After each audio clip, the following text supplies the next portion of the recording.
আসসালামু আলাইকুম everyone, mister মোবিলিও থেকে মেহেদি হাসান বলতেছিলাম।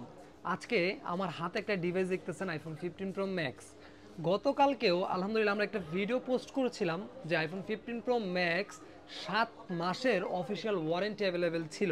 তো সেই ক্ষেত্রে same to same overall same কন্ডিশনের আরেকটা ডিভাইস আনছি। গতকালকের ডিভাইসটা ছিল জাপান ভেরিয়েন্টের, আজকে ডিভাইসটা হচ্ছে সিঙ্গাপুর ভেরিয়েন্টের। অর্থাৎ সবচেয়ে ফেভারিট কোনো যদি ভ্যারিয়েন্ট থাকে সেটা হচ্ছে অবভিয়াসলি সিঙ্গাপুর। সো অনেকেরই সো কাজেই এই 15 প্রো ম্যাক্সটা স্টিল নাও এখনও 6 মাসের অফিসিয়াল ওয়ারেন্টি অ্যাভেলেবেল আছে। এটার কিন্তু ব্যাটারি সাইকেল 100 নিচে, অর্থাৎ 87 বা 88 বার হবে। সো এখনও 6 মাসের অফিসিয়াল ওয়ারেন্টি অ্যাভেলেবেল আছে। প্রাইস হবে মাত্র 1,24,500 টাকায়। সো গতকালকের ভিডিওটায় অনেকে ফোন করছিলেন, আপনাকে কিন্তু জানিয়ে দিচ্ছি যে ওটা সেল হয়ে গেছে। সো আরেকটা ডিভাইস অ্যাভেলেবেল হয়েছে, যে আগে ফোনটা